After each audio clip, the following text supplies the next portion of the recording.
I'll never forget the look on Vincent's face when the waiter at Romano's Bistro handed him my folded napkin. Absolute terror swept across his features like a wildfire, his hazel eyes bulging so wide I thought they might actually pop out of his skull. If there were Oscar nominations for Best Performance by a Lying Husband Caught in the Act, Vincent would have dominated every single category that Tuesday evening in downtown Portland. Before we dive back in, let us know in the comments where you're watching from. And if this story resonates with you, don't forget to subscribe, because tomorrow's story is something truly special I can't wait to share. The note was simple, just 12 words scrawled in my precise handwriting. Enjoying dinner with Rebecca?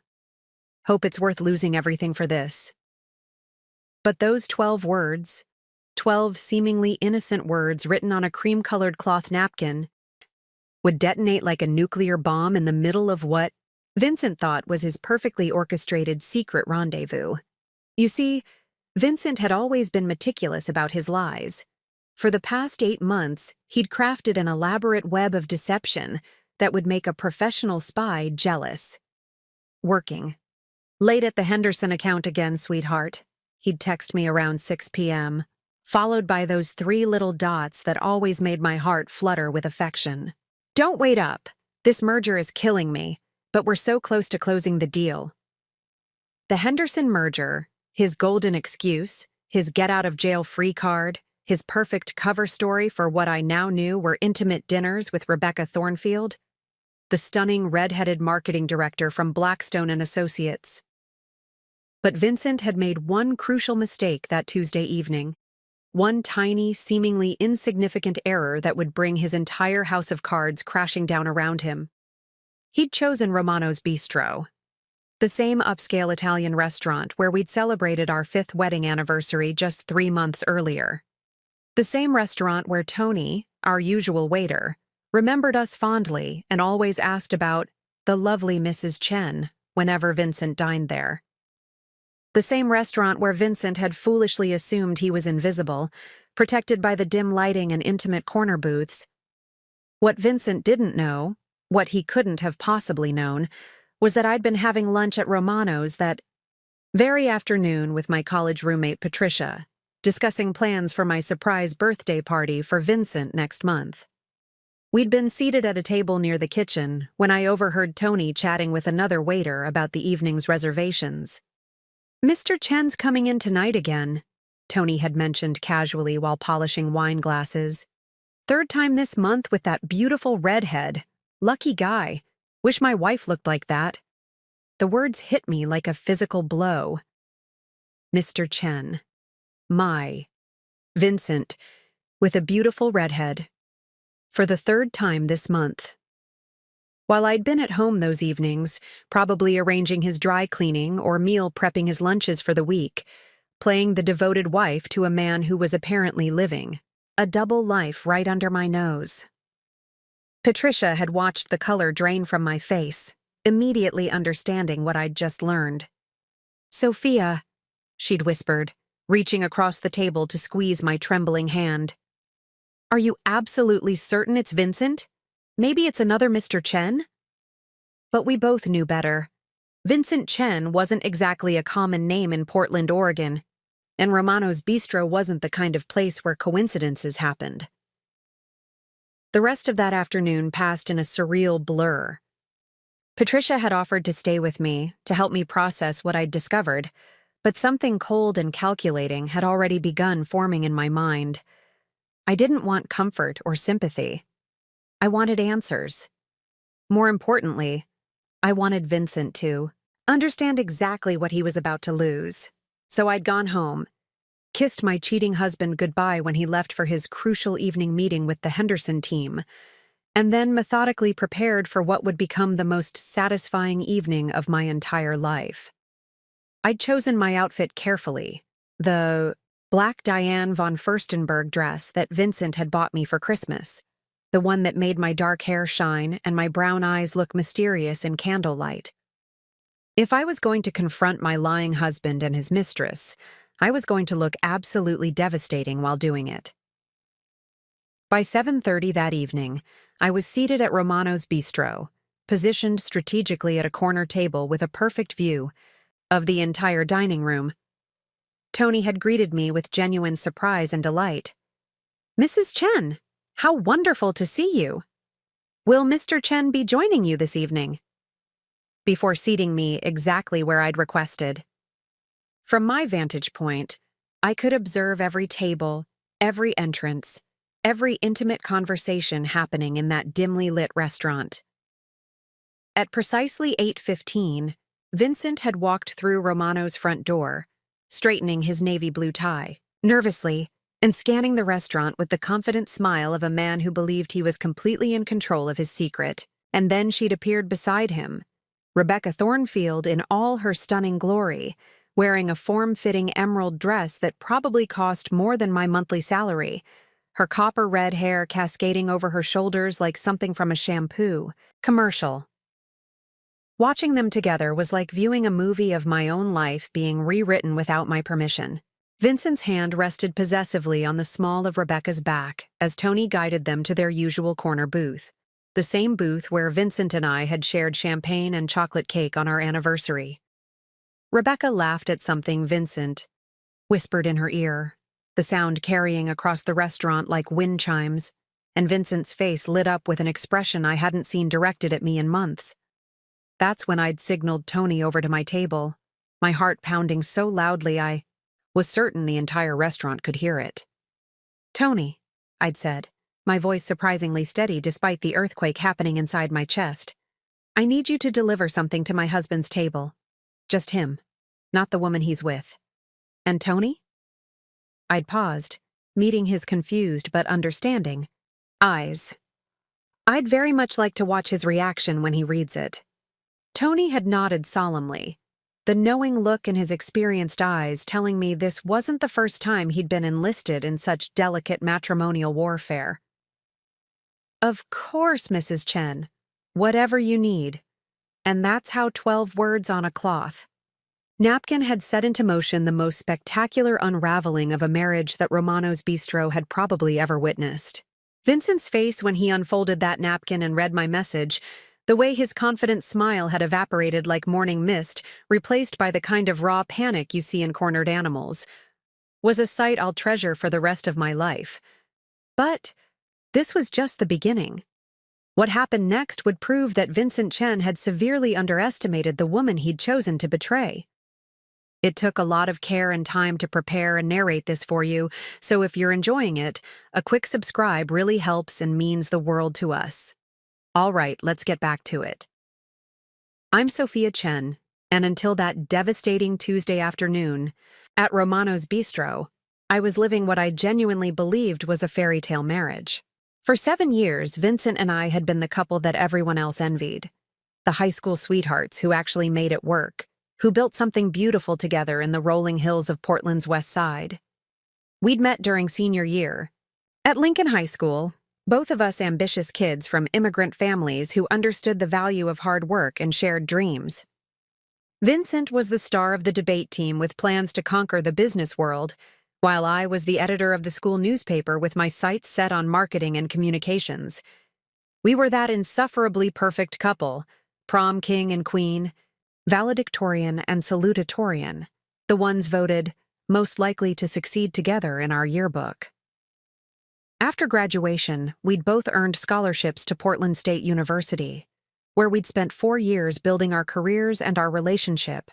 With equal dedication, Vincent pursued his MBA while I completed my degree in marketing communications, and we'd study together in the library until midnight, sharing coffee and dreams about the life we'd build together.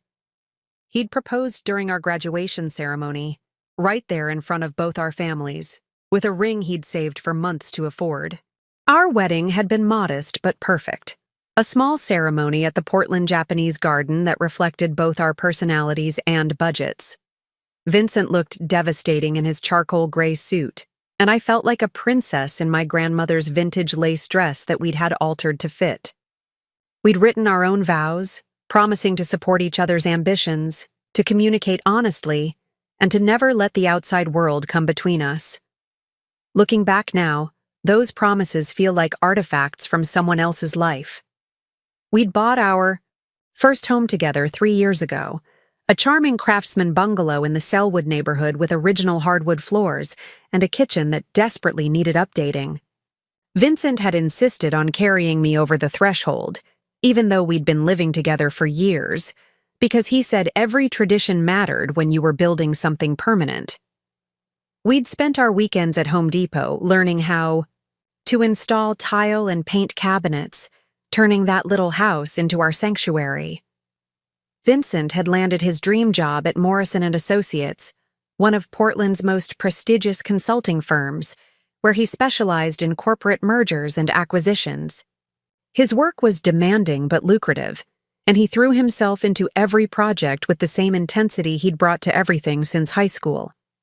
I'd found my calling at Cascade Marketing Solutions, where I managed social media campaigns for local businesses and felt like I was making a real difference in our community. Our routine had been comfortable, predictable, perfect. Vincent would leave for work at 7:30 sharp every morning after we'd shared coffee and read news headlines together on our phones. I'd kiss him goodbye at the front door, watching him walk to his silver BMW with that confident stride that had first caught my attention in high school. He'd text me throughout the day, sometimes about work stress, sometimes about dinner plans, always ending with, "Love you, beautiful," followed by a heart emoji. Evenings were our time. We'd cook dinner together in our tiny kitchen, Vincent chopping vegetables while I managed whatever was happening on the stove. Both of us talking about our days and planning for the weekend.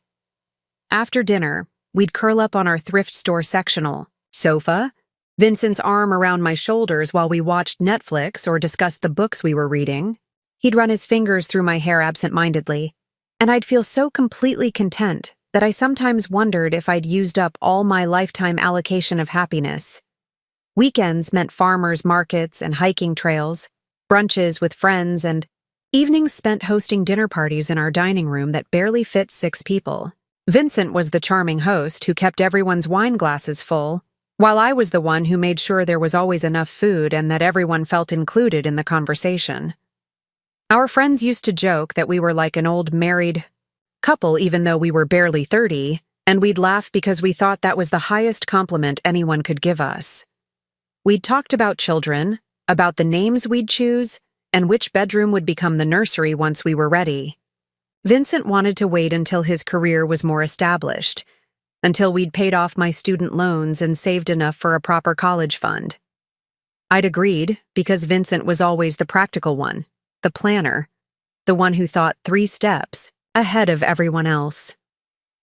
Looking back, I wonder if he was already thinking about Rebecca Thornfield during those conversations about our future family. The signs had been there, but they'd been so subtle that I'd dismissed them as the normal evolution of a long-term relationship. Vincent had started working later, coming home after I'd already eaten dinner and settled in for the evening. He'd apologize profusely, explaining about difficult clients and impossible deadlines, and I'd heat up his plate while he changed out of his suit and told me about his day. The stories always seemed detailed and believable, specific client names, particular challenges with contracts, frustrations with colleagues who weren't pulling their weight. His phone had become more private, but gradually, so I hadn't noticed. The shift. He'd started taking calls in his home office with the door closed, claiming client confidentiality, and I'd respected his professionalism. He'd begun showering immediately when he got home from work, explaining that the stress of his job made him feel grimy, and I'd found his dedication to cleanliness endearing rather than suspicious. Even the new cologne, an expensive Tom Ford fragrance that replaced his usual drugstore aftershave, had seemed like a natural progression as his career advanced and his salary increased. "I need to smell successful for these high-level meetings," he'd joked when I'd complimented the sophisticated scent, and I'd been proud of his growing confidence and success. The late nights, the weekend emergency meetings, the business trips, that seemed to happen with increasing frequency. All of it had seemed like the natural price of Vincent's rising star at Morrison & Associates. He'd been promoted twice in the past year, and his salary had increased enough that we'd started talking about renovating our kitchen and maybe taking that European vacation we'd been dreaming about since college. I'd been so proud of him, so supportive of his career ambitions, so completely trusting in the foundation we'd built together. When he'd told me about the Henderson merger, the biggest deal of his career, the project that would establish him as one of Portland's premier corporate consultants, I'd been nothing but encouraging and understanding about the long hours and high stress it would require. "This is our future, Sophia," he'd said just last week, pulling me close after another late night at the office. "Once we close this deal, everything changes for us. We'll be able to afford everything we've ever wanted." He'd kissed my forehead with such tenderness that I'd felt tears of pride and love welling up in my eyes. Everything we'd ever wanted. Now I understood that Vincent and I had very different definitions of what that meant. The beginning of the end started with something as innocent as a birthday surprise. Tuesday morning had dawned crisp and clear, one of those perfect October days in Portland when the autumn leaves painted the city in shades of gold and crimson. I'd woken up early, already excited about the lunch plans I'd made with Patricia, my college roommate who'd driven down from Seattle specifically to help me plan Vincent's surprise 31st birthday party. Patricia and I had been best friends since freshman year at Portland State, bonded by our shared love of terrible romantic comedies and our mutual determination to prove that small-town girls could make it in the big city. She'd become a successful event planner in Seattle, which made her the perfect co-conspirator for orchestrating what I hoped would be the most memorable birthday celebration Vincent had ever experienced. We'd been planning this lunch for weeks, and I'd been practically vibrating with excitement about revealing all the details I'd been secretly organizing. Romano's Bistro had seemed like the perfect location for our planning session. It was upscale, enough that Patricia would be impressed by Portland's dining scene, but not so formal that we couldn't spread out notebooks and make lists without feeling self-conscious. Plus, I'd been craving their famous butternut squash ravioli, and I thought Patricia would love the intimate atmosphere and excellent wine selection that had made Romano's one of Vincent's and my favorite special occasion restaurants. I'd arrived 15 minutes early, as was my habit, and Tony had greeted me with his usual warm enthusiasm. "Mrs. Chen, what a lovely surprise to see you for lunch today. Will Mr. Chen be joining you?" When I'd explained that I was meeting a friend from out of town, Tony had smiled knowingly and seated me at one of the prime tables near the window, where the afternoon light would be perfect for showing Patricia the venue photos I'd collected on my phone. Patricia had swept in exactly on time, looking effortlessly chic in her tailored black blazer and carrying the oversized leather portfolio that contained all her event planning materials. We'd embraced like the old friends we were, immediately falling into the comfortable rhythm of conversation that had sustained our friendship through years and distance. She'd been full of questions about Vincent's career progress, our house, renovations, and all the small details of married life that single friends always want to hear about. "So tell me everything about this party," Patricia had said once we'd ordered our entrees and settled in with glasses of the restaurant's excellent Pinot Grigio. I brought sample invitations, decoration ideas, and a list of caterers who might be willing to drive down from Seattle if you want something really special. She'd opened her portfolio with the professional efficiency that had made her one of Seattle's most sought-after event planners. I'd pulled out my own notebook, filled with weeks of careful planning and research. "I want it to be perfect, Patricia. Vincent has been working so incredibly hard lately. This Henderson merger has been consuming his life for months. He deserves something amazing, something that shows him how proud I am of everything he's accomplished." I'd flipped through pages of venue options, menu ideas, and guest lists, my excitement bubbling over as I shared each detail. We'd spent the better part of an hour discussing logistics, debating between a formal sit-down dinner or a more casual cocktail party, arguing about whether to rent the community center or try to host everything in our backyard despite the unpredictable October weather. Patricia had taken detailed notes, occasionally making suggestions based on her professional experience, and I'd felt so grateful to have someone who understood how important this celebration was to me. "What about entertainment?" Patricia had asked, sipping her wine thoughtfully. Live music? A DJ? Or are you thinking more intimate, just good conversation and great food? She'd shown me photos from recent events she'd planned, each one more elegant and sophisticated than the last. Vincent loves jazz, I'd replied, making a note in my planning book. Maybe we could find a small ensemble, something classy but not overwhelming. He always talks about how much he enjoyed the live music here at Romano's during our anniversary dinner. I gestured around the restaurant, remembering how Vincent had held my hand across the table while a pianist played soft standards in the corner. That's when it happened. The moment that would split my life into before and after, though I didn't understand the significance at first. Patricia and I had been so engrossed in our planning that we'd barely noticed the staff preparing for the evening service around us. But as we'd paused our conversation to order dessert, I'd suddenly become aware of voices coming from the service station near our table. 2 waiters were setting up for the dinner shift, polishing glasses and folding napkins with the practiced efficiency of experienced restaurant staff. I probably wouldn't have paid any attention to their conversation if I hadn't heard one particular name that made my ears perk up with interest. "Mr. Chen's coming in tonight again?" Tony was saying to his colleague, a younger waiter I didn't recognize. "Third time this month with that beautiful redhead. Lucky guy. Wish my wife looked like that." He'd chuckled appreciatively while arranging silverware on a nearby table. The words had hit me like a physical blow, though it took several seconds for my brain to process what I'd actually heard. "Mr. Chen, my Vincent, coming to Romano's tonight. With a beautiful redhead." For the 3rd time this month, I'd felt the blood drain from my face so quickly that I'd actually gotten dizzy, my vision blurring around the edges as if someone had suddenly dimmed the lights in the restaurant. Patricia had been in the middle of describing a floral arrangement when she'd noticed my expression and stopped talking mid-sentence. "Sophia? Are you okay? You look like you've seen a ghost." Her voice had seemed to come from very far away, even though she was sitting directly across from me. I'd tried to speak, but no words had come out.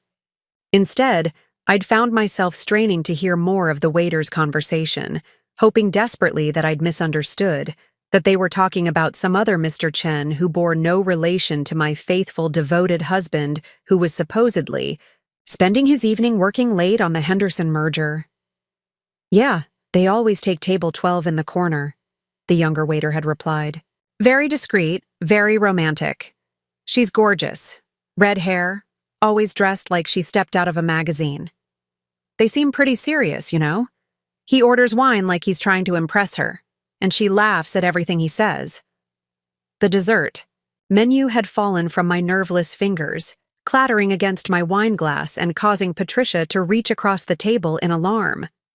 "Sophia, what's wrong? You're scaring me." "Did you hear that?"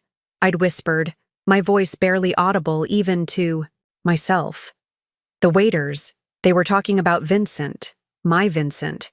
They said he comes here with another woman.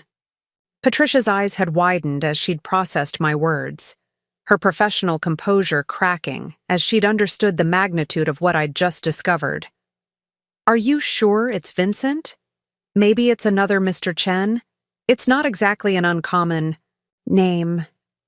But even as she'd said the words, we'd both known the truth. Vincent Chen wasn't common in Portland, Oregon. Romano's Bistro wasn't the kind of place where coincidences happened. And the sick certainty in my stomach had told me everything I'd needed to know about what I'd just learned. I'd sat there in that beautiful restaurant, surrounded by the remnants of our birthday planning session, feeling like my entire world had just shifted on its axis. All those late nights, all those work emergencies, all those apologetic texts about the Henderson merger keeping him busy, it had all been lies. Elaborate, carefully constructed lies designed to hide the fact that my husband was having an affair. The same woman I'd been just minutes earlier, the devoted wife planning a surprise party for her hardworking husband, had ceased to exist. In her place sat someone I didn't recognize, someone whose hands were trembling with a mixture of rage and heartbreak, someone who was already beginning to formulate a plan for what came next. Patricia had paid our check while I'd sat in stunned silence, my mind racing through every recent interaction with Vincent, recontextualizing every excuse and explanation through this new lens of betrayal. The birthday party planning materials had been carefully packed away, though we'd both known that celebration would never happen now. As we'd left Romano's that afternoon, I'd looked back at table 12, the corner booth where Vincent would be sitting in just a few hours with his beautiful redhead, believing himself to be safe and undetected.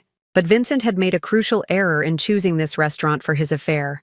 He'd chosen the one place in Portland where I was known, where I was welcomed, where the staff would remember me and help me if I asked. Walking to my car, I'd already begun to understand that this discovery wasn't just an ending, it was a beginning. The beginning of Vincent learning exactly what kind of woman he'd chosen to betray. The drive home from Romano's passed in a surreal blur of traffic lights and familiar streets that suddenly seemed foreign and distorted. Patricia had insisted on following me back to the house, correctly sensing that I shouldn't be alone while processing what we'd just discovered. I'd driven with mechanical precision, my hands gripping the steering wheel so tightly that my knuckles had gone white, while my mind raced through a desperate search for alternative explanations that might make sense of what I'd overheard. Maybe the waiters had been mistaken about the name.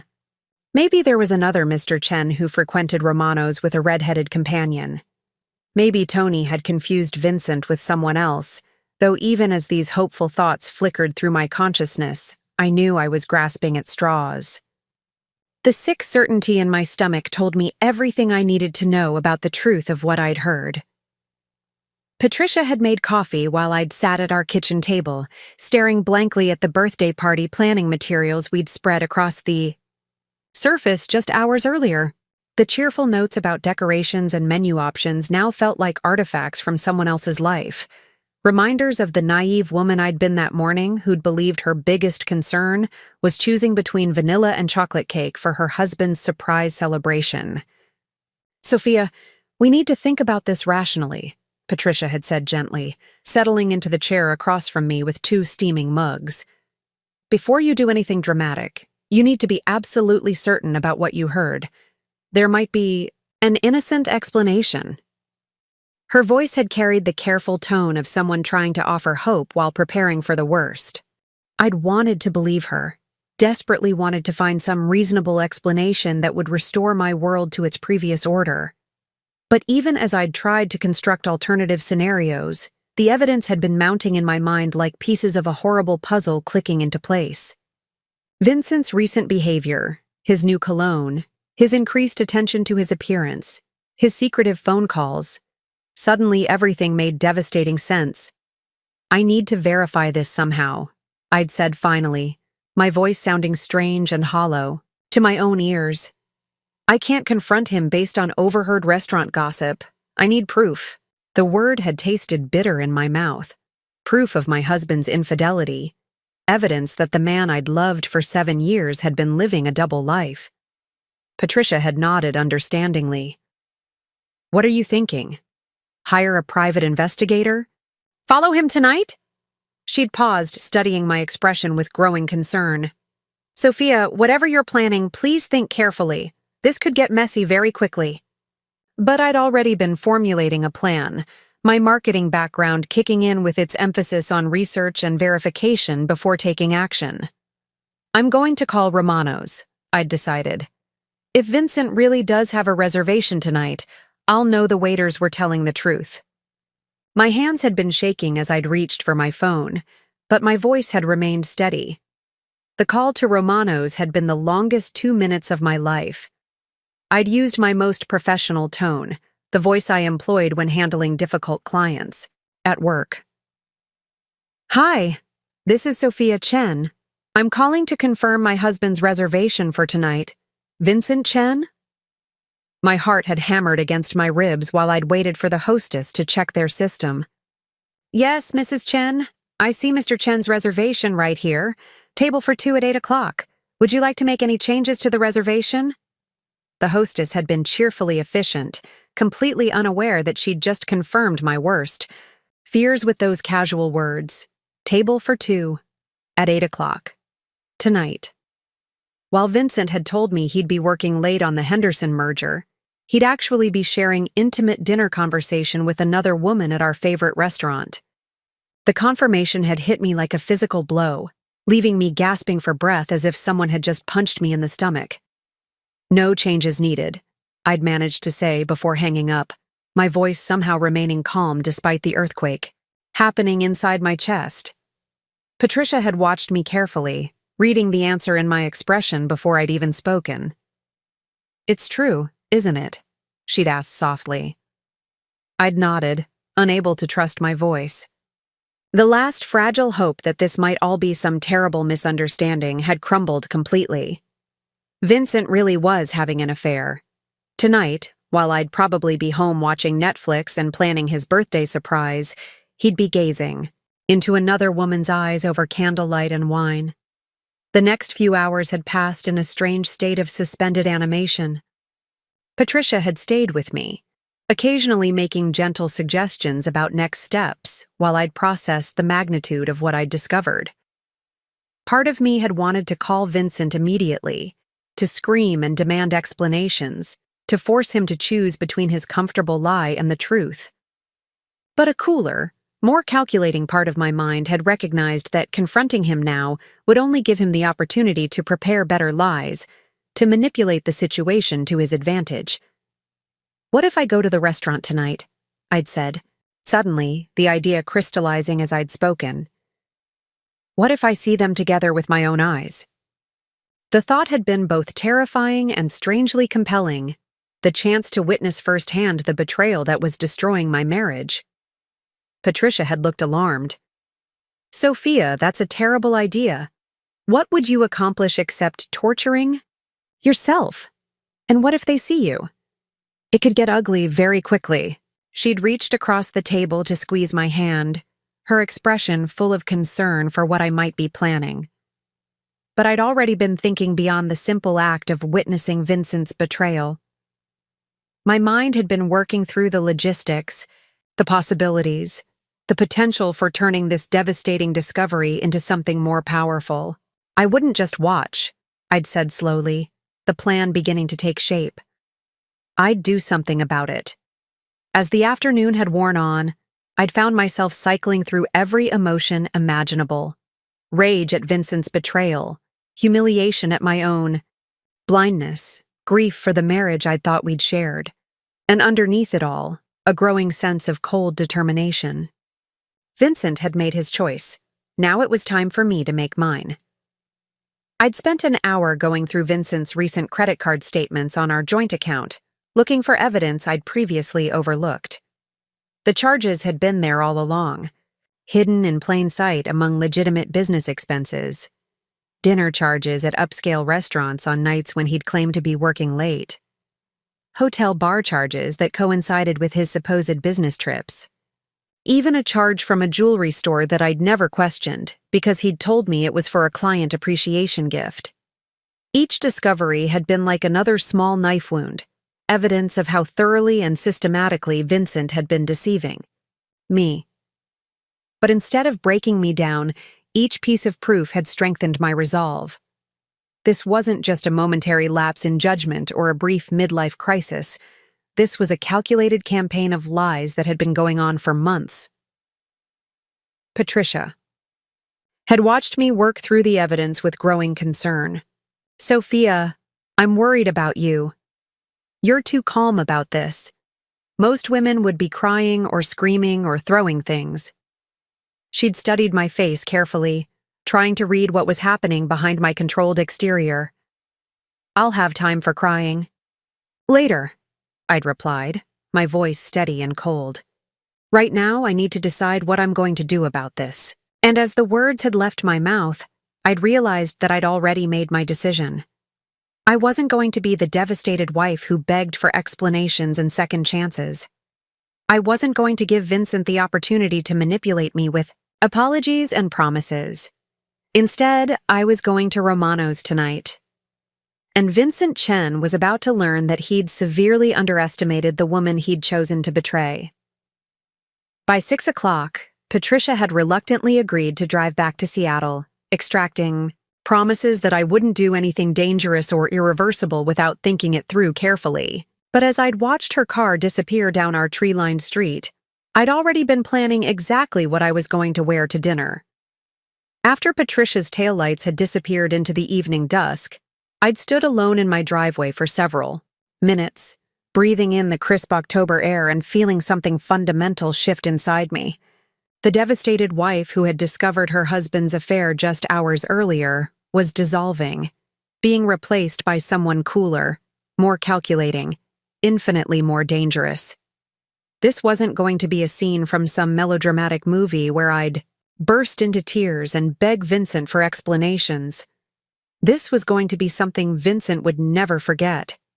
I'd walked back into our house, the house we'd lovingly renovated together, filled with photos of our seemingly perfect life, and headed straight for our bedroom. Standing before the full-length mirror that Vincent had installed so we could both get ready for work each morning, I'd studied my reflection with the critical eye of a general preparing for battle. Tonight wasn't about looking pretty or comfortable. Tonight was about psychological warfare, and every detail of my appearance needed to serve that purpose. The black Armani dress had been hanging in the back of my closet for months, tags still attached. Vincent had bought it for me last Christmas, insisting it was perfect for the upscale client dinners we occasionally attended together.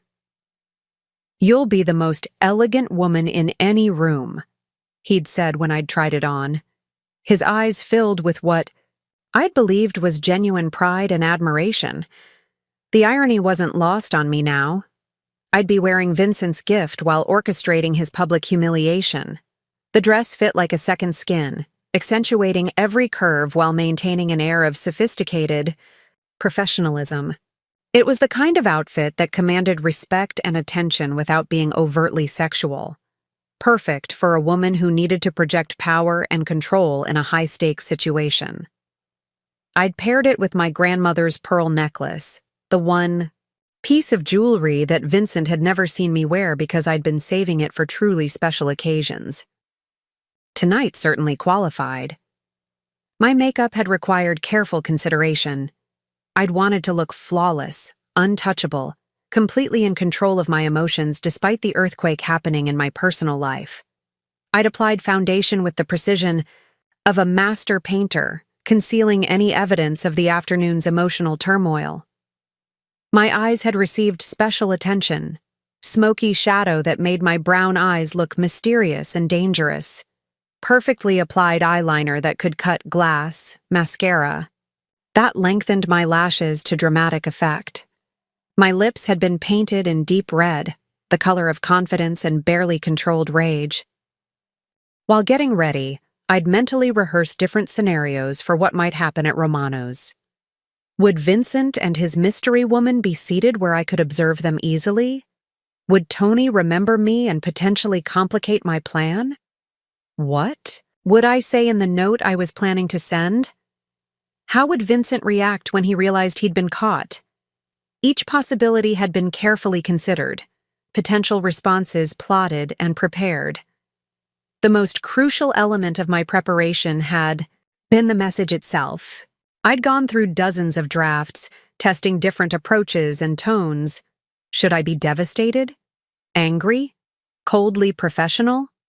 Each version had carried different emotional weight, different implications for how the evening would unfold.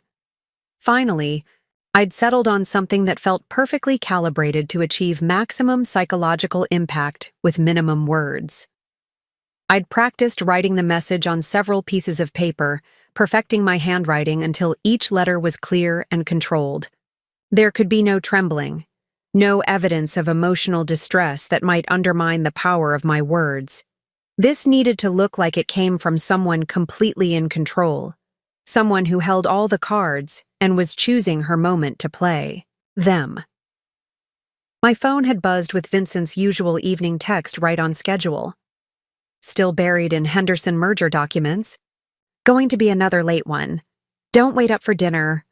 Love you, beautiful. The casual lie, delivered with the same loving endearment he'd been using for years, had actually made me smile grimly. Vincent had no idea that his carefully constructed deception was about to implode spectacularly. I'd responded with my usual supportive wife message, "Take care of yourself. I'll save you some leftovers. Love you too." The performance had felt surreal, like we were both actors in a play where only one of us knew the script was about to change dramatically. By 7:15, I'd been ready to leave. Standing one final time before our bedroom mirror, I'd barely recognized the woman looking back at me. Gone was the trusting, accommodating wife who'd spent the morning planning her husband's birthday surprise. In her place stood someone who looked capable of anything: elegant, composed, and quietly lethal. Vincent was about to discover that he'd gravely underestimated the woman he'd chosen to betray. The drive to Romano's had been a meditation in controlled fury. I'd kept my hands steady on the wheel, my breathing regulated, my mind focused on the task ahead. This wasn't about revenge in the traditional sense. It was about justice, about ensuring that Vincent understood the full magnitude of what he was about to lose. He'd made his choice when he'd decided to lie to me for months. Now I was making mine. I'd arrived at Romano's at exactly 7:45, giving myself enough time to be seated and settled before Vincent and his companion arrived for their 8 o'clock reservation. The hostess had greeted me with professional warmth, and I'd specifically requested a table with a clear view of the entire dining room. "I'm expecting to see some friends tonight," I'd explained with a smile that felt like ice. "And I'd love to be able to spot them when they arrive." The table they'd given me was perfect, positioned so I could observe every corner of the restaurant while remaining relatively inconspicuous behind a decorative column. From this vantage point, I'd be able to watch Vincent's entire evening unfold, study his behavior with this other woman, and choose the precise moment for maximum impact. As I'd settled into my seat and ordered a glass of the restaurant's finest, Cabernet Sauvignon, I'd felt a strange sense of calm descending over me. All the preparation, all the planning, all the emotional upheaval of the afternoon had led to this moment. Vincent thought he was walking into another secret rendezvous with his mistress. Instead, he was walking into a trap that would change both our lives forever. Tony had approached my table with his usual warm greeting, clearly delighted to see me twice in one day. "Mrs. Chen, what a wonderful surprise. Are you dining alone this evening?" His genuine pleasure at seeing me had made what I was about to ask him feel almost inevitable. "Actually, Tony," I'd said, my voice perfectly steady, "I have a rather unusual request. You see, my husband will be dining here tonight with another woman, and I'd very much like to send him a message. Through you, if you'd be willing to help." "Me?" I'd watched Tony's expression shift from confusion to understanding to something approaching professional sympathy.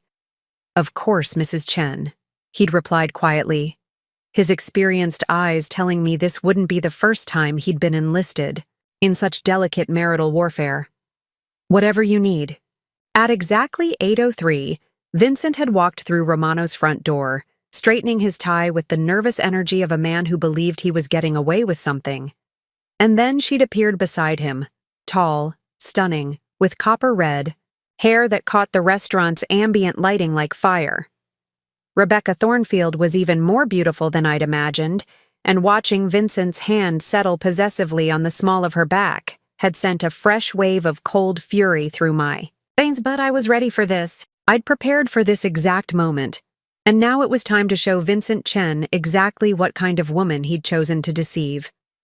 Watching Vincent and Rebecca together was like witnessing an alternate reality version of my own life, one where I'd been carefully edited out and replaced with someone younger, more glamorous, and completely unaware of the devastation her presence represented. From my strategic position behind the decorative column, I had a perfect view of their table. The same corner booth where Vincent and I had celebrated our anniversary just 3 months earlier. The intimacy between them was immediately apparent and sickeningly familiar. Vincent held Rebecca's chair with the same gallant gesture he'd once reserved for me, his hand lingering on her shoulder just a moment longer than necessary. She settled into her seat with the fluid grace of someone completely comfortable in luxury surroundings, her emerald dress a perfect complement to the restaurant's warm lighting. When she smiled up at Vincent, her entire face transformed with genuine affection, and I felt a stab of something I hadn't expected. Not just jealousy, but recognition. This wasn't some casual affair or meaningless fling. The way they looked at each other, the synchronized rhythm of their conversation, the easy familiarity of their interactions. This was a relationship with depth and history.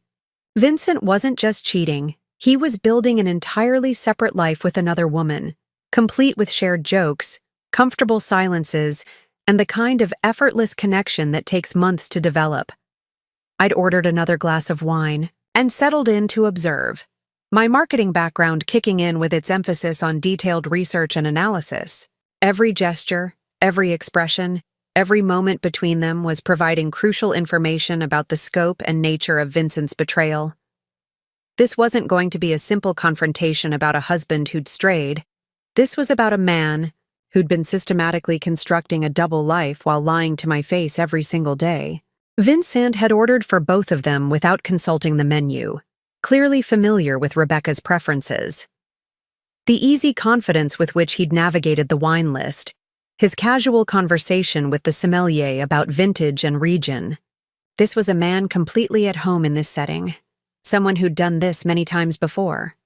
When the wine arrived, he'd performed the tasting ritual with practiced expertise before nodding his approval and watching as both their glasses were filled. To new beginnings, Vincent had said, raising his glass in a toast that made my blood run cold. Rebecca had clinked her glass against his with a smile that lit up her entire face, and they'd maintained eye contact while sipping their wine. The kind of intimate gesture that spoke of shared secrets and future plans. Their conversation had been animated and comfortable, punctuated by laughter that carried clearly across the restaurant. I'd watched Vincent lean forward, completely engaged in whatever story Rebecca was telling, his face animated with interest and amusement. It was an expression I recognized, the same focused attention he'd once given me during our early dating, years before familiarity had settled into our relationship like comfortable old furniture. But it was the small details that truly revealed the depth of their connection. The way Vincent automatically reached across the table to refill Rebecca's water glass, how she absently adjusted his tie when it had shifted slightly, a gesture so natural it spoke of countless similar moments. The fact that they'd both ordered the same entree without discussion, suggesting they'd shared meals often enough to know each other's preferences perfectly. I'd pulled out my phone and discreetly begun taking photos, documenting evidence that might be useful later. Not for social media or public humiliation, that wasn't my style, but for my own records and potentially for legal proceedings if our marriage headed toward divorce court. Each image captured another layer of their intimacy. Vincent feeding Rebecca a bite of his appetizer, her hand resting casually on his forearm while she talked, the way they'd both erupted in laughter at some shared joke. The most damning evidence had come when Rebecca had excused herself to the restroom, giving me a clear view of Vincent's behavior when he thought he was unobserved. Instead of checking his phone or looking around the restaurant like most people would, he'd sat back in his chair with a satisfied smile, his fingers drumming contentedly on the table. This was a man completely at peace with his choices, someone who felt no guilt or anxiety about his deception. When Rebecca had returned from the restroom, she'd paused behind Vincent's chair and placed her hands on his shoulders, leaning down to whisper something in his ear that made him chuckle and reach up to cover her hands with his own. It was such a natural, unconscious gesture of affection that it spoke volumes about their comfort level together. This wasn't a new relationship still finding its footing. This was something established and secure. Their entrees had arrived with perfect timing, and I'd watched them share bites of each other's meals with the easy familiarity of a long-established couple. Vincent had used his fork to offer Rebecca tastes of his salmon, while she'd reciprocated with her lamb. They'd debated the merits of different preparations and seasonings like people who'd had countless such conversations before. It was during the main course that I'd noticed the jewelry. Rebecca was wearing diamond stud earrings that looked suspiciously similar to a pair I'd admired in a boutique downtown several months ago. The same boutique where Vincent had claimed to buy a client appreciation gift according to our credit card statement. The earrings caught the candlelight beautifully, and I'd watched Vincent's eyes linger on them with obvious pride and satisfaction. But the real revelation had come when Rebecca had pulled out her phone to show Vincent something, angling the screen so he could see clearly. From my position, I couldn't make out the details, but their body language had told the story perfectly. Vincent's face had lit up with excitement and what looked like genuine emotion. Perhaps photos or plans for something significant they were sharing together. Their dessert course had been another exercise in intimate connection. They'd ordered a single chocolate souffle to share, taking turns feeding each other spoonfuls while maintaining constant eye contact. It was romantic theater, of the highest order, but the emotions behind it appeared completely genuine. Vincent looked happier and more relaxed than I'd seen him in months, his usual work stress completely absent from his expression. Throughout the entire meal, Vincent had been attentive in ways that reminded me painfully of our early relationship, refilling Rebecca's wine glass before she'd asked, listening intently to every word she said, laughing at her stories with obvious delight.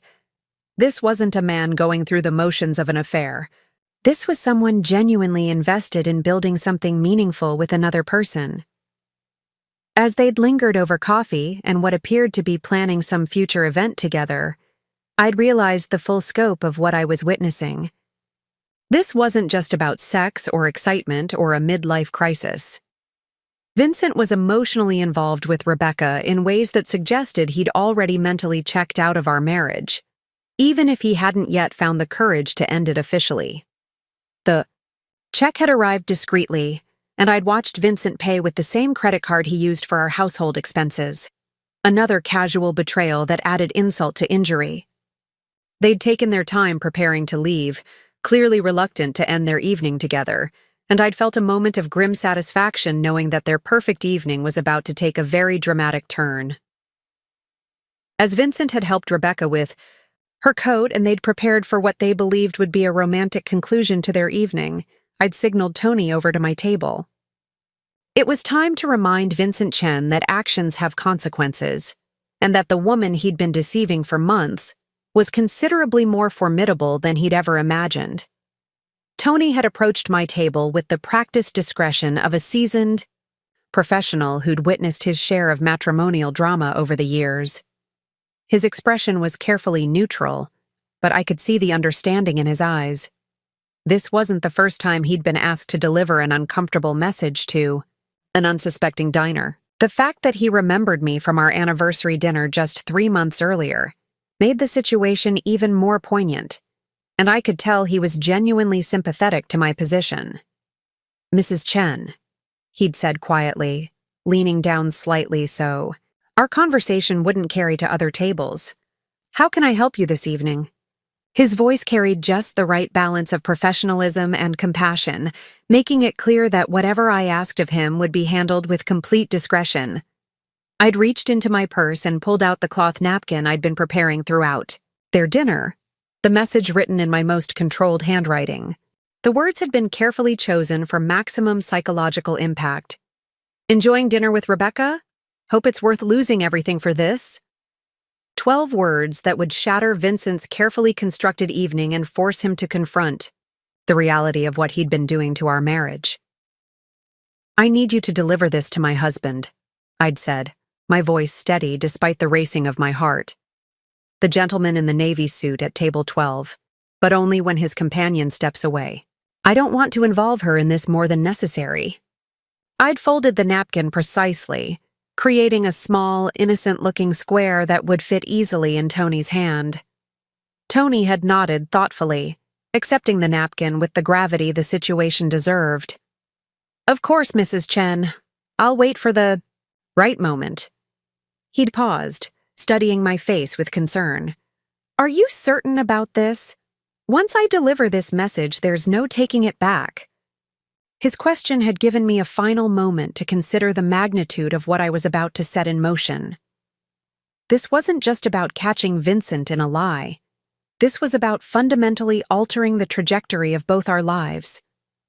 Once he received that napkin, our marriage would be irrevocably changed, regardless of what explanations or apologies might follow. But as I'd looked across the restaurant at my husband sharing intimate conversation with another woman, using our joint credit card to pay for their romantic evening, I'd felt my resolve solidify into something unbreakable. "I'm certain," I'd replied, meeting Tony's eyes directly. "He made his choice when he decided to lie to me for months. Now I'm making mine." Tony had slipped the folded napkin into his vest pocket with practiced ease. "I'll take care of it, Mrs. Chen. And if I may say so, you're handling this with remarkable grace." His words had carried genuine admiration, and I'd felt a surge of pride that I was managing to maintain my composure in what had to be one of the most challenging situations of my life. From my strategic position, I'd continued watching Vincent and Rebecca as they'd lingered over their coffee and dessert wine, completely oblivious to the storm that was about to break over their perfect evening. They'd been deep in conversation about what appeared to be vacation plans, with Rebecca showing Vincent something on her phone that had made him smile with genuine excitement. The casual way they'd discussed future trips and shared experiences had been another painful reminder of how thoroughly Vincent had integrated Rebecca into his life while systematically lying to me. I'd ordered a second glass of wine, knowing I needed to pace myself for what was coming next. The alcohol had helped steady my nerves while keeping my mind sharp and focused on the task at hand. This wasn't about losing control or causing a public scene. This was about delivering a precisely calculated message that would force Vincent to confront the consequences of his choices. The restaurant had grown busier as the evening progressed, with the soft murmur of conversation and gentle clink of silverware creating the perfect backdrop for intimate dinners and clandestine affairs. The irony wasn't lost on me that Romano's, which had been the site of so many happy memories from my marriage, was now serving as the stage for its dramatic conclusion. The same candlelit ambiance that had made our anniversary dinner so romantic was now illuminating my husband's betrayal in perfect detail. Rebecca had excused herself again, this time to take a phone call that appeared to require privacy. She'd stepped outside onto the restaurant's small patio, visible through the glass doors but clearly engaged in what looked like a serious conversation. This was the moment Tony had been waiting for. Vincent was alone at the table, relaxed and unguarded, completely unsuspecting of what was about to happen. I'd watched Tony approach Vincent's table with professional casualness, the folded napkin palmed discreetly in his hand. To any observer, it would have looked like a routine check on the table, perhaps offering more coffee or inquiring about their satisfaction with the meal. But I'd been close enough to see Tony lean down slightly and place the napkin beside Vincent's coffee cup with smooth efficiency. "This is for you, sir," Tony had said quietly, his voice carrying just far enough for me to hear. From a concerned party.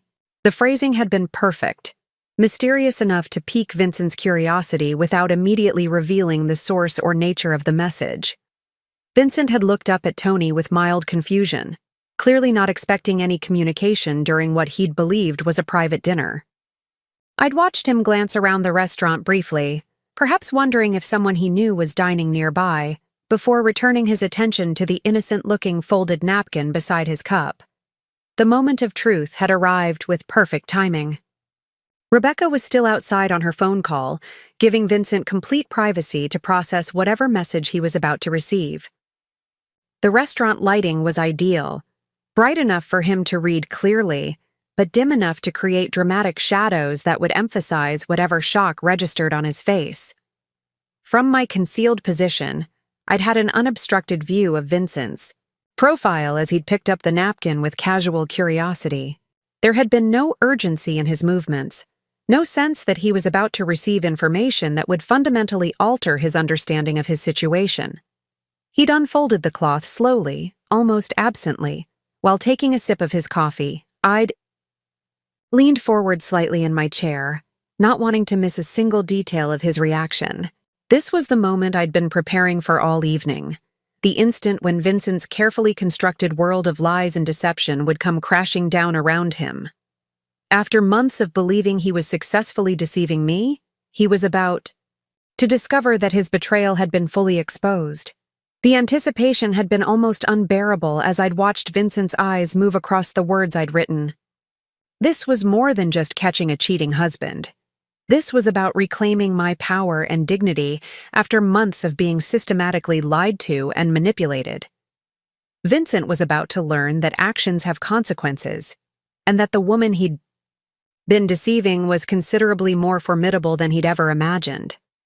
As his eyes had finished reading the message, I'd prepared myself to witness the moment when Vincent Chen realized that his perfect evening, and quite possibly his comfortable life, was about to come to a very dramatic end.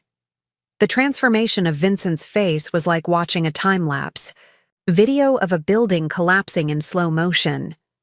For the first few seconds after his eyes had scanned the message, there had been nothing. Just the blank expression of someone whose brain was struggling to process information that didn't fit into their current reality. Then, like a wave breaking against a cliff, the full impact of what he'd read had crashed over him with devastating force. The coffee cup had been halfway to his lips when understanding had finally dawned, and I'd watched it freeze in midair, as if time itself had stopped. His hand had begun to tremble so violently that the liquid had started to slosh against the rim, dark drops spattering onto the pristine white tablecloth like tiny accusations. The cup had slipped from his nerveless fingers, clattering against the saucer with a sound that seemed to echo through the entire restaurant despite the ambient noise of other diners. Vincent's skin had gone from its normal healthy tone to an ashen gray in the span of heartbeats, as if all the blood in his body had suddenly decided to abandon ship. His mouth had opened and closed several times without producing any sound, like a fish gasping for air on dry land. But it was his eyes that had provided the most dramatic transformation. Those hazel eyes that I'd once found so warm and trustworthy had widened to an almost comical degree, pupils dilated with what looked like pure terror. The napkin had fluttered from his suddenly slack fingers, drifting down to rest beside his untouched dessert like a white flag of surrender. His gaze had immediately begun darting frantically around the restaurant, scanning every table, every face, every shadow where someone might be hiding. I'd pressed myself further back behind the decorative column, knowing that this was the critical moment when he might spot me if I wasn't careful. From my concealed position, I'd been able to observe every micro-expression that had crossed Vincent's face as the implications of my message had sunk in. First had come the disbelief, the desperate hope that this was some kind of mistake or cruel joke. Then recognition had followed, as he'd undoubtedly realized that the handwriting was unmistakably mine. Finally, the full horror of his situation had settled over him like a suffocating blanket. His hands had moved to his hair, fingers raking through the carefully styled strands that he'd arranged so perfectly for his romantic evening. The gesture had left his usually immaculate appearance disheveled and wild, making him look exactly like what he was. A man whose carefully constructed world had just exploded around him. Sweat had begun to bead on his forehead despite the restaurant's comfortable temperature, and I'd watched him fumble for his napkin to dab at his face with shaking hands. The irony of watching Vincent's panic from the same restaurant where we'd celebrated our happiest moments hadn't been lost on me. This was the same table where he'd proposed a toast to our future just months ago, where he'd promised me that his recent promotion would mean more time together, not less. Now he was discovering that while he'd been building a relationship with Rebecca, I'd been building a case against him. Vincent had tried to regain his composure, straightening his tie and attempting to smooth his hair back into place, but his hands had been shaking too badly to be effective. He'd glanced toward the patio doors where Rebecca was still engaged in her phone conversation, clearly calculating how much time he had before she returned and noticed his distressed state. The panic in his eyes had intensified as he'd realized He had mere minutes to process this catastrophe and decide how to handle it. I'd watched him pull out his phone with trembling fingers, probably intending to call or text me, but then seemed to realize the futility of that action. What could he possibly say in a message that would adequately address the situation? How do you explain away months of systematic deception with a hastily typed text? The phone had gone back into his pocket unused, and he'd slumped back in his chair like a deflated balloon. The other diners had begun to notice Vincent's distress, though they'd probably attributed it to some kind of business emergency or health issue. A couple at a nearby table had looked over with concern when his coffee cup had clattered, and I'd seen a waiter hovering uncertainly nearby, clearly debating whether to approach and offer assistance. Vincent had seemed oblivious to the attention he was drawing, too consumed by his own internal crisis to notice anything happening around him. Through the glass doors, I'd been able to see Rebecca wrapping up her phone call, gesturing animatedly, as she'd concluded whatever business had taken her away from the table. Vincent had followed my gaze and spotted her as well, his face somehow managing to grow even paler as he'd realized his time was running out. Rebecca would be returning any moment, and he'd need to either confess everything or attempt to hide his complete emotional meltdown from the woman he'd been romancing all evening. Vincent had made a desperate attempt to pull himself together, grabbing his water glass and draining it in several large gulps as if the liquid might somehow wash away the reality of what was happening to him. He'd tried to arrange his features into some semblance of normalcy, but the effort had been pathetic, like trying to rebuild a house while it was still on fire. His face had remained a mask of barely controlled panic, sweat continuing to glisten on his forehead despite his attempts to wipe it away. The moment Rebecca had reached for the patio door handle, Vincent had made his choice. Rather than attempt to maintain his facade, he'd suddenly stood up from the table with such abrupt force that his chair had scraped loudly against the floor. Several nearby diners had turned to look as he'd begun scanning the restaurant with new intensity, his eyes no longer just searching randomly, but moving with the focused desperation of a man who knew exactly who he was looking for. That's when our eyes had met across the crowded dining room. Despite my careful positioning behind the decorative column, Vincent's frantic search had finally located me, and the moment of recognition had been electric. I'd felt a surge of savage satisfaction as I'd watched the last vestiges of hope drain from his expression, replaced by the kind of complete despair that comes from realizing your worst nightmare has become reality. For several long seconds, we'd stared at each other across the restaurant like gunfighters in an old western, the air between us crackling with tension and unspoken accusations. Vincent's mouth had worked soundlessly, perhaps trying to form words that might somehow undo the catastrophe that was unfolding around him. But there were no words adequate for this moment, no explanations that could bridge the chasm that had opened between us. I'd remained perfectly still, maintaining eye contact with the calm confidence of someone who held all the cards and was completely comfortable with how they'd chosen to play them. This was my moment of triumph, the culmination of hours of careful planning and months of unwitting preparation as I'd gathered evidence of his deception. Vincent was finally seeing the woman he'd actually married, not the naive fool he'd been taking advantage of for so long. Rebecca had stepped back inside the restaurant just as Vincent had spotted me, and I'd watched his head snap toward her with renewed panic as he'd realized his situation had just become exponentially more complicated. Now he was caught between two women who represented completely different aspects of his fractured life, with no way to escape the reckoning that was bearing down on him like an avalanche. Rebecca had returned to the table with the bright smile of someone completely unaware that her perfect evening was about to implode spectacularly.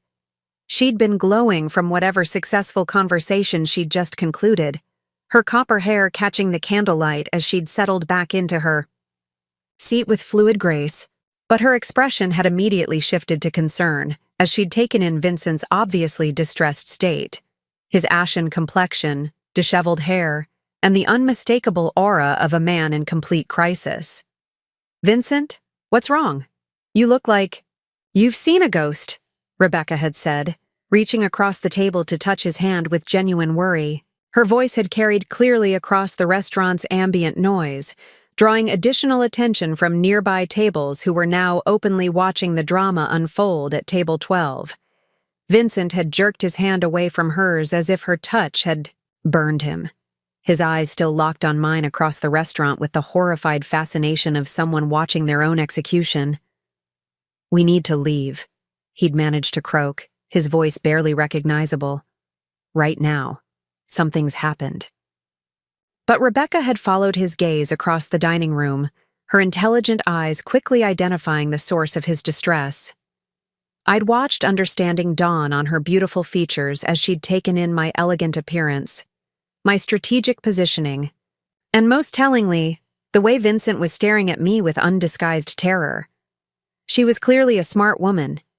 It hadn't taken her long to piece together exactly who I was and why my presence had sent Vincent into complete panic.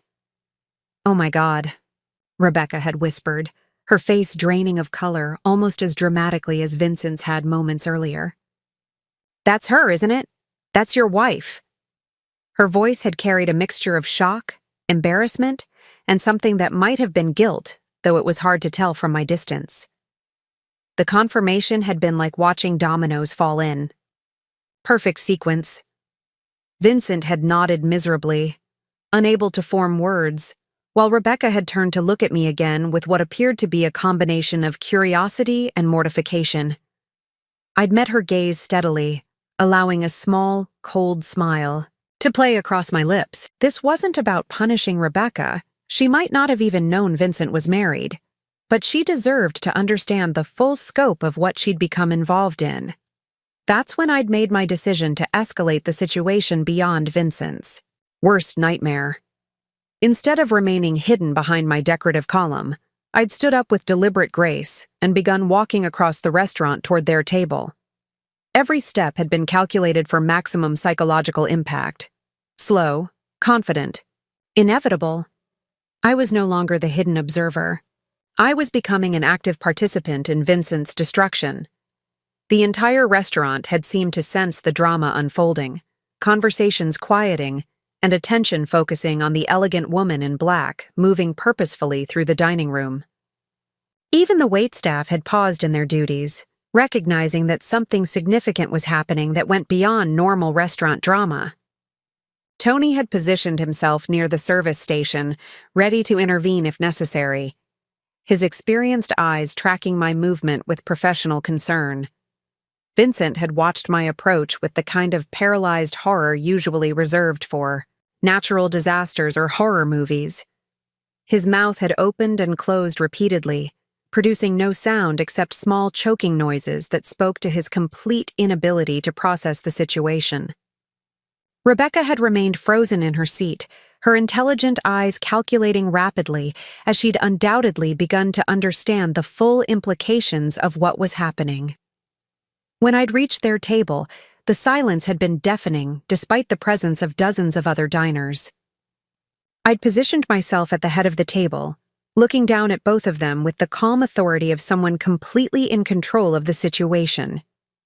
Vincent had shrunk back in his seat as if trying to disappear entirely, while Rebecca had straightened with what appeared to be an attempt at dignity despite the circumstances.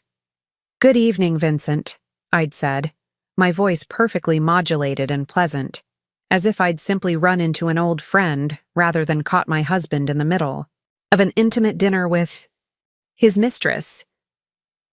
"I hope you're enjoying your meal. The salmon looks delicious, almost as good as the one you had here last month. And the month before that." Vincent had made a strangled sound that might have been an attempt at my name, but no. Coherent words had emerged. His hands had been shaking so violently that the table had actually begun to vibrate, causing the wine glasses to create a subtle chiming sound that had added an almost musical quality to the devastation I was orchestrating. "And you must be Rebecca," I'd continued, turning my attention to the other woman with the same pleasant tone. "Rebecca Thornfield from Blackstone and Associates, if I'm not mistaken. Vincent's told me so much about you." Of course, he hadn't told me anything, But the way her face had paled further had confirmed that I'd done my research correctly. Mrs. Chen, Rebecca had started, but I'd raised a perfectly manicured hand to stop her. Please, call me Sophia. After all, we have so much in common. I'd gestured elegantly toward Vincent, who had appeared to be on the verge of either fainting or vomiting. We both care deeply about Vincent's well-being, don't we? Though I suspect we have different perspectives on what that means. The psychological warfare had been working exactly as I'd planned. Vincent had been reduced to a trembling, speechless mess, while Rebecca had been struggling to maintain some semblance of composure, despite being caught in a situation no amount of professional training could have prepared her for. The other restaurant patrons had been watching with rapt attention, recognizing they were witnessing something far more dramatic than their usual dinner entertainment. I have to say, Vincent, your taste in restaurants remains excellent, I continued conversationally, as if we were discussing the weather rather than his systematic betrayal of our marriage. Though I am curious about one thing. I'd paused, allowing the suspense to build while both of them had waited for whatever verbal blow was coming next. The Henderson merger that's been keeping you so busy lately, I called Morrison and Associates today to ask about it. I'd watched Vincent's face somehow manage to become even paler, if that was physically possible. Fascinating conversation. It seems there is no Henderson merger. In fact, there never was. Your colleagues were quite confused about why I was asking about a client that doesn't exist. The revelation had hit Vincent like a physical blow. Not only had I caught him with Rebecca, but I'd also exposed the elaborate lie he'd constructed to cover their affair. There was no emergency project, no demanding client, no career-defining deal that justified his absence from our marriage. There was only his deliberate choice to build a relationship with another woman while systematically deceiving his wife. Rebecca had turned to look at Vincent with an expression that suggested this was news to her as well. Whatever story he'd told her about his availability and circumstances was apparently different from the lies he'd been telling me. The realization that Vincent had been deceiving both of us had added another layer of complexity to an already impossible situation. So you see, I'd concluded, my voice still maintaining its pleasant conversational tone despite the nuclear devastation I was creating.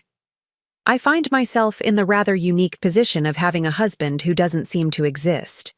No Henderson, merger, no late nights at the office, no emergency meetings. Just this. I gestured gracefully toward their romantic table setting, the evidence of their intimate evening spread out like accusations across the white tablecloth. Vincent had finally found his voice, though it had emerged as barely more than a whisper. Sophia, please, let me explain. This isn't what it looks like. I'd smiled then, the kind of smile that probably appeared warm to casual observers, but carried enough ice to freeze hell itself. Oh, Vincent, this is exactly what it looks like. The question now is, what are we going to do about it?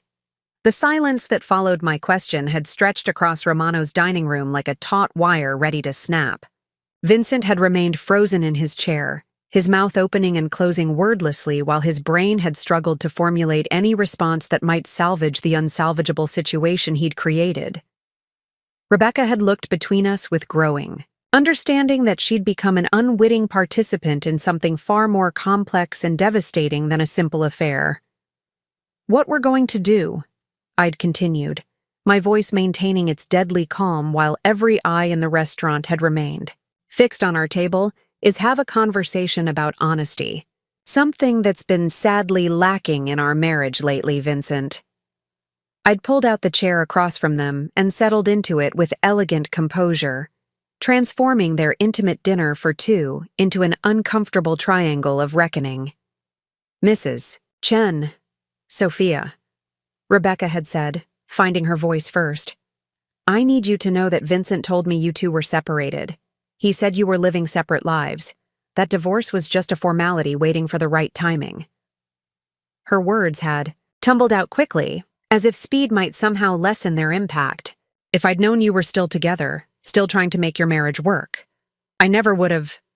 Oh, but we weren't trying to make our marriage work, were we, Vincent? I'd interrupted smoothly, never taking my eyes off my husband's devastated face. According to you, our marriage was already over. Dead in all but name. Isn't that what you told Rebecca? The same thing you told me when you promised we'd work through this rough patch together? Vincent had finally managed to produce actual words, though they'd emerged as a desperate whisper. Sophia, please, not here, not like this. We can go home and talk about this privately. I'd laughed then, a sound that had carried clearly across the restaurant's hushed atmosphere. Privately? Like all those private conversations we've been having while you've been building a relationship with Rebecca?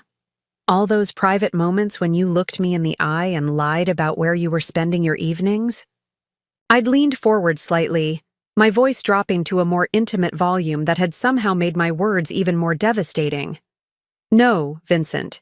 You chose to make your deception public by bringing her to our restaurant. Now you get to face the consequences. Publicly. Rebecca had gathered her purse and started to stand, clearly recognizing that discretion was the better part of valor in this situation. I should go. This is between you two, and I've caused enough damage already. But I gestured, for her to remain seated, my expression making it clear this wasn't a request. Actually, Rebecca, I think you should stay. You deserve to hear this too, since you've been as much a victim of Vincent's lies as I have. I'd turned back to my husband, whose face had somehow managed to achieve an even more ashen pallor. Tell her, Vincent. Tell Rebecca about our marriage counseling sessions. Tell her about the vacation we booked to Italy for next month. Tell her about the house hunting we've been doing because you said you wanted to start fresh in a new place with me. Each revelation had hit Vincent like a physical blow, his shoulders hunching further with every word. Rebecca's face had reflected, a mixture of shock and disgust as she'd realized the full scope of Vincent's deception. He hadn't just been lying to me about the affair. He'd been lying to her about the state of our marriage, painting himself as a man trapped in a loveless relationship, rather than someone actively betraying a wife who'd been trying to strengthen their bond. The fertility clinic appointments, I'd continued relentlessly, watching Vincent crumble with each new piece of evidence. Did you tell Rebecca about those, Vincent? About how we've been trying to have a baby? About the tests and treatments and all the hope we've been investing in our future together? Rebecca's sharp intake of breath had been audible across the table, her hand flying to cover her mouth as the implications had sunk in. Vincent had finally broken completely, tears streaming down his face as the full magnitude of his deception had been laid bare for both women to see. I'm sorry, he'd whispered, the words barely audible. I'm so sorry. I never meant for it to get this complicated. I never meant to hurt either of you. But you did hurt us, I'd replied, my voice still, controlled despite the emotion underlying my words. You made the choice to lie to both of us, every single day, for months. You made the choice to risk everything we'd built together for someone you'd known for what, 6 months? 8 months, Rebecca had said quietly, her voice hollow with shock. We've been seeing each other for 8 months. The admission had hung in the air like another accusation, another layer of betrayal to process. I'd reached into my purse and pulled out a manila envelope I'd prepared that afternoon, placing it on the table between us with deliberate ceremony. Divorce papers, I'd explained calmly. Already filed with the court this afternoon. My attorney will be in touch about dividing assets and finalizing the details. Vincent's face had registered fresh shock. Despite everything that had happened, he'd apparently still believed this might be something we could work through. Sophia, wait, he'd pleaded, reaching across the table toward me. We can fix this. We can go to counseling. We can work through this together.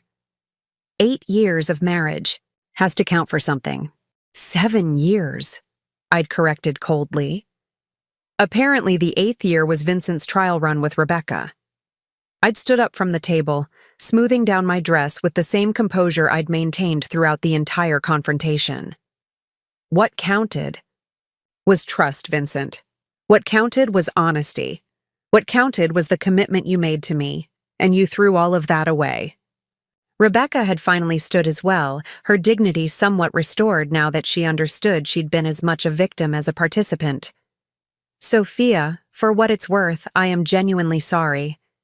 If I'd known the truth about your marriage, none of this would have happened." Her apology had seemed sincere, and I'd found myself believing her despite the circumstances. "I know," I'd replied simply. "Vincent's very good at making people believe what serves his purposes." I'd turned back to my husband one final time, looking down at the broken man who'd once been the center of my world. "Enjoy your dinner, Vincent. I've already paid the check. Seemed fitting since you've been using our joint credit card to pay. For all your dates, anyway." The walk out of Romano's had been the longest and most liberating of my life. Every step had carried me further away from the woman I'd been that morning, the trusting, devoted wife who'd been planning her husband's birthday surprise, and closer to the woman I was becoming. Behind me, I'd left the wreckage of a marriage that had been destroyed not by my actions, but by Vincent's choices. The other diners had watched me leave with expressions ranging from sympathy to admiration, recognizing they'd witnessed something extraordinary. 6 months later, I'd been sitting in my new downtown loft apartment, sipping morning coffee while watching the Portland skyline wake up in the early light. The divorce had been finalized with remarkable efficiency. Vincent had been in no position to contest anything after his public humiliation at Romano's. The settlement had been generous, allowing me to start fresh with both financial security and my dignity intact. My phone had buzzed with a text from Patricia, who'd driven down from Seattle to celebrate the completion of my new marketing consultancy. "Lunch at that new place on Burnside?" she'd suggested. "I want to hear all about the Hendricks account you landed." I'd smiled, remembering how different my life had become since that devastating Tuesday when I'd overheard Tony's casual comment about Mr. Chen's regular dinner companion. The woman who'd discovered her husband's affair through restaurant gossip had been transformed into someone stronger, more independent, and infinitely more selective about whom she chose to trust. Vincent and Rebecca's relationship had lasted exactly 6 weeks after that night at Romano's, according to mutual friends who'd kept me informed, despite my lack of interest in the details. Apparently, relationships built on deception rarely survived the harsh light of truth, even when the original obstacles were removed. Vincent had moved to Seattle shortly after our divorce was finalized, taking a position with a smaller firm that represented the significant step down his reputation had suffered. As for me, I'd discovered that the end of one story was simply the beginning of another. The woman who'd once defined herself as Vincent Chen's wife had been replaced by someone who needed no definition beyond her own name and accomplishments. And sometimes, late at night, I'd raise a glass of wine in a toast to the woman I'd become, stronger for having been tested, wiser for having been betrayed, and grateful for the 12 words on a cloth napkin that had changed everything. Coming up next, you'll see 2 more stories we handpicked just for you. If this one struck a chord, you're going to love what's next. Tap to keep the journey going.